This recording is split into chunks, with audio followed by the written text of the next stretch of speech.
Okay, I've almost finished shuffling here, and so I thought I'd just turn the camera on and get the end so you can see what's going on. So that's the shuffling. And then I'm going to put spread cards out. So I'm going to choose two cards, one for Blackpool and one for Wigan, the football team in Blackpool and the football team in Wigan. And I'm going to look at them and compare them and see if I can figure out which is stronger. And I'm going to think if the stronger team or the better card, if I can figure out which is better in some way, then that's the team that's going to win. Okay, so this is for Blackpool and this is for Wigan. Okay, so let me just move these out the way. What I know about, okay, in England, in football in England, Wigan play in the top league. I don't know if it's the best, but let's say it's the best team, or the best teams play in the top, and Blackpool plays one group beneath the top, so they are probably the weaker team. They're not as rich, I think, as Wigan, even though Wigan's not particularly rich compared to Manchester United, maybe, that you know, or Chelsea, or those teams like that. So Blackpool is a holiday resort. It's a town on the coast, in the north of England, on the east coast. No, the west coast. It's left. I don't know anything about Wigan, but so anyway, this is how is Blackpool going to play. The 9 of Batons. So we've got somebody standing in front of these batons as if he's a guard. He's got a bandage around his head as if he's been injured. And we've got, if you look here, there's a space between this baton and this one, right? And he's guarding the space between, and he's holding a baton as well. The card is upright, if that has a meaning. But it looks like Blackpool is going to have to defend, because this looks like somebody, a guard in front of a stockade. And he's been injured. So it could be that during the game, some of the players, or one or two of the players for Blackpool, are going to get injured. Maybe a head injury, or maybe their leg or something. They're going to get damaged and they're going to have to be substituted. Not because the manager wants to make a change, but injuries force Blackpool to make changes that they probably wouldn't want to make or didn't want to make. And it looks like Blackpool's going to have to defend for most of the game, so we can assume that Wigan is going to be attacking. And probably we would give the advantage to the attacking team, because you need to score goals, and if you're attacking a lot, you've got a better chance of scoring a goal. And it may be that Blackpool are going to have to depend on a breakaway. So they're defending, they're in their half of the pitch, and then they suddenly get the ball and they run upfield, and maybe they're quick enough to beat the defence of Wigan, and maybe they get a quick breakaway goal. But it looks like the teams, I haven't looked at this one, but it looks like Blackpool is going to have to defend for most of the time, or for a lot of the large portions of the game. And the fellow looks a little bit doubtful.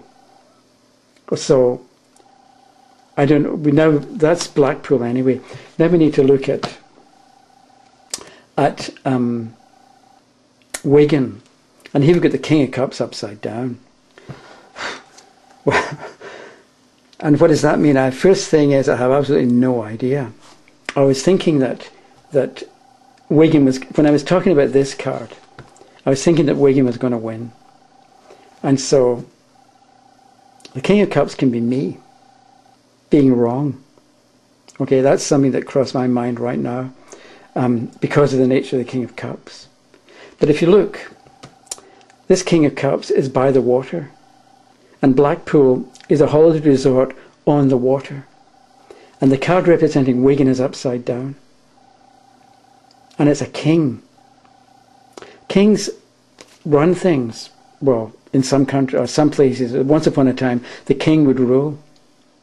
And so the king is upside down, which presumably indicates that the king, the ruler, is not going to be able to rule. And the thing is, Wigan is in the top division and Blackpool isn't. So you would expect Or we might begin with thinking that the team in the higher league is going to be better than and ideally or potentially should overcome the team in the lower league.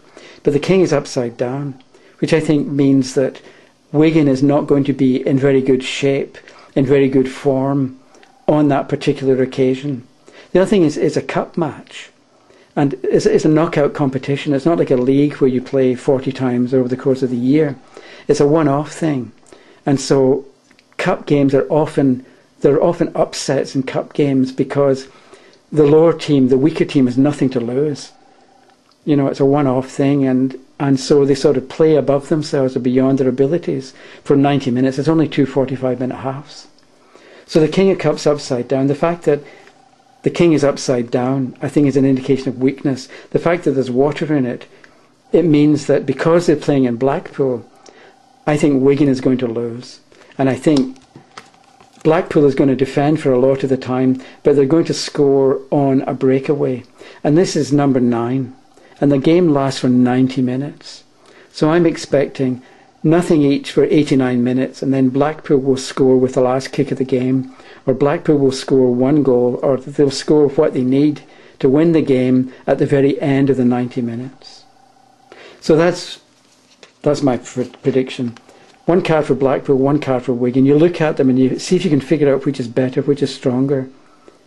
And I think we do have water here, and it is Blackpool and so on. So I think that's what I'm going to say. The Blackpool is going to beat Wigan on the 25th of August this year, 2009, in a game beginning at 7:45, I think it is. So that's it. And so we have to wait until about, I don't know, 10 o'clock, 10:30 on the evening of the 25th of August to find out if this actually worked or not. So if it worked, I'm triumphant. If it didn't work, I think it's interesting anyway, just to look at, and as I say, this is for you who read tarot cards, and it's a way of looking at the symbolism in the picture on the card and seeing how you can relate it to actual human behaviour. Thank you very much.